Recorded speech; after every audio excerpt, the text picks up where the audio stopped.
This is another unboxing. Just keep in mind when I do open this box, it'll probably be upside down because my address and all that other nonsense is on the other side.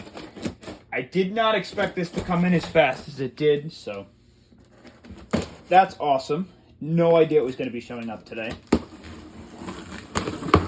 Right into the box. There's a lot of things in here. A lot of this stuff I'm going to save for another video. I plan on an entire upgrade series with this thing too, so that's super exciting. Get this nonsense out of the way. Got so many more parts coming. I got a stock. I got a short barrel. Again, I'm going to take care of all this in separate videos. I think they only sent a portion of the upgrade parts already. Yeah, we got Picatinny stock adapter. We have a tube stock. All this fun stuff. But the main event, the Tokyo Marui Saiga-12, the airsoft shotgun that is taking the market by surprise. It's been out for a while, and it's about time that I got my hands on it. So, my first, Tokyo Marui gas blowback replica that isn't a pistol. And the presentation is exactly as I expected it. Fantastic, minus all the orange tape. So let's get that off. Just taking it out of the box. Holy, what an unreal presentation, by the way. Can we just take a look at this? Yo, other companies, take notes. I mean, they just put a nice little cloth in here and it looks phenomenal. Oh yeah, it's a lot lighter than I expected it to be. And we have the mag. Beefy. And what I assume to be the good old... Oh, what is that? There's a lot of stuff in here. Okay. So, potentially some replacement part. I'm not sure what this is yet. Got a bag of BBs. Not sure what this... Oh, I'm going to have to look up some of this stuff. I don't know what this is either. And then we have what looks like an attachment piece for speed loaders. I think what better time than now to go into a deeper dive of the Saiga-12. You'll notice I removed the orange thread protector. It wasn't actually a thread protector at all, weirdly enough. It just covered the actual thread protector that comes with the Saiga-12, so that's really cool. Usually they get rid of this and throw a thread protector on. So whether Tokyo Marui did that or Evic did that, thank you. Makes life a lot easier for me. Start from the back, work our way to the front. In the back, you have this big plastic stock. You notice it's got a giant cavity out of it. The cavity itself is so that when you close the stock, the side-mounted sight attachment point for the AK sits in it nicely. The stock is made of plastic. There's no moving, and there's really no give in it. It's actually pretty high quality. You have this metal butt pad with a button and a little snack compartment. You can hold all your goodies. That button itself is actually a release mechanism for when you close the stock. It's the only way that you can reopen it again. I'll show you that after. You do have a sling attachment point. Working our way into the receiver, there's a lot going on here. This is your button to fold the stock. You press this in, the stock folds over to the left side of the replica, locks in place, and it won't go anywhere. If you hold this down, there's really no movement. Just a little bit. It's almost unnoticeable. Press the button and open it again. You have your fire selector. Only goes from safe to fire. It is a semi-auto shotgun, so it shoots every time you pull the trigger. There is a secret hidden full auto feature, but we'll talk about that in another video. The grip, I believe, is modeled after the real steel. Don't come at me in the comments for this. But it is plastic. Again, no wiggle, and it works almost any standard AK grips. It's got the standard AK style trigger with a little bit of take on it, and then a nice noticeable break. No room at the back, so you can't go much further than after it breaks. Check the reset. Pretty long reset. Not too bad, though. Another cool thing is the dust cover. Obviously, with your AK replicas or your AK style replicas, you're going to have this dust cover. A little wobbly, usually is. But if you know correctly, with AKs, it's got this button in the back to remove the dust cover. I don't know if the real steel Saiga has this or not, but there's a button at the top that you have to press first to then remove the dust cover. I'll show you a quick takedown. First, you remove the back spring guide.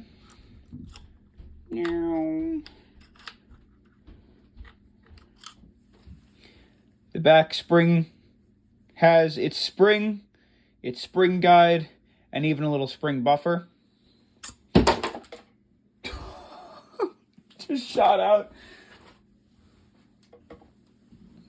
You have the spring that sits in the bolt now, that front spring, which I believe is pretty much just a high kappa spring. Small plastic cover that sits on the back to cover the open space between the bolt and the dust cover.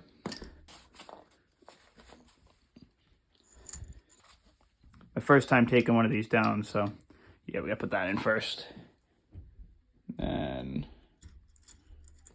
sorry, doing this one-handed. Don't want to crunch anything. Boom. And that should be good and ready to go. Cool. On the underside, however, is where all the fun begins. That's where we load our magazine. Now, a couple things to keep in mind.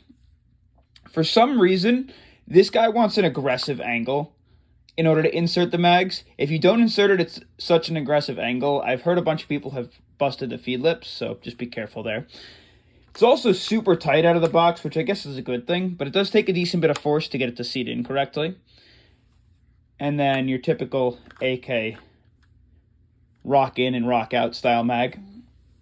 So just be careful with that. Moving into the front, you do have this huge plastic handguard, which is all held in by one screw on the other sling attachment point. I like the way it looks. I like the authentic style shotgun section up here where you have this, you know, I guess, diamond style grip and this big upper rail piece. But I think I'm going to wind up changing this guy out specifically for something M-Lock related because I want to attach some flashlights and a cool grip to it and whatnot. Like your standard shotgun sights with the brass bead at the front and the two forks at the back. This is wind adjustable, but you have to take a pin out and then play around with the screw. So we're not going to do that right now. This thick barrel that all three of the barrels run through. I believe they stop somewhere around here. And then you have your threads up in the front with your thread protector. And lastly, just to take a look at the mag, you got this beefy plastic case. It kind of flares out at the bottom. That's kind of cool. Your fill valve is on the bottom. Tokyo Marui's fill valves, if you don't know already, when you're filling, the gas will spew out and allow the liquid gas to settle into the mag. When the liquid gas starts spitting out is when you stop, so you never actually mess up filling the mag. You have your follower, comes all the way to the top of the mag. They hold 45 rounds exactly, so divide that by 3 and do the math. It's really easy takedown. There's a button in the back. You press the button and pull upwards carefully. The entire mag comes out, and you'll see it's in 2 parts. The area where you load your BBs is all up front in this plastic case, and then the back has this big gas reservoir. The gas reservoir also comes with a sticker on the back that'll tell you what temperature it's at, which is kind of a cool add-on. You can see all the, I guess, mechanisms and how this guy works. And then just to place it back in, that's all you gotta do. A few honorable mentions on the Saiga-12 that I wanted to just talk about before we wrap things up. Some things that I think it's essential that you know. It's a preset hop. So what that means is you don't have to set the hop. It's set for you and you can't adjust it at all. I have seen on some videos people are hopping up to 0.3s from decent distances. So the sticker left some residue. But they're hopping 0.3s up to decent distances. And the groupings are relatively tight. So that's awesome. But again, there's no hop adjustment, right? For the mags, I know I mentioned this earlier. It's very easy to break the feed lips if you are not inserting the mags at a slightly more aggressive angle than usual. They are difficult to seat. Just keep that in mind. You don't want to start going through feed lips like no tomorrow. Now, if you didn't notice already, like I said, let's see if I can angle this guy. There's 3 barrels. Those 3 barrels, from my understanding, are slightly twisted. The reason they're slightly twisted is to give the pellets a wider spread. If you want to make it a tighter spread, if you just align the barrels straight, that should help as well.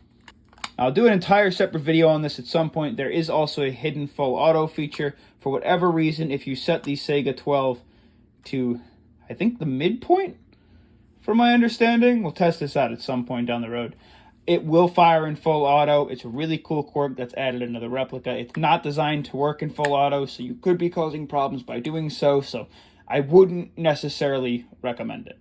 The Saiga-12 also comes with a stop on empty mode, which basically just means that when you run out of BBs, the hammer will drop and nothing will happen. No gas will come out, nothing. So when you reinsert the mag again, you're going to have to rack the charging handle. On the real steel, you'll notice this little button down here. I believe this is a bolt catch. On the Airsoft variant, is just a button for people like me who are super fidgety. It doesn't do anything, so keep that in mind when you're indexing your mags. Now, I think that about wraps it up for the Tokyo Marui Saiga-12 unboxing and just overview. We'll do some fire testing in the near future. And again, like I said, we got a ton of upgrades coming. So I want to do a huge upgrade series and show you how I build mine out. But for now, that was the Tokyo Marui Saiga-12 Airsoft gas blowback shotgun.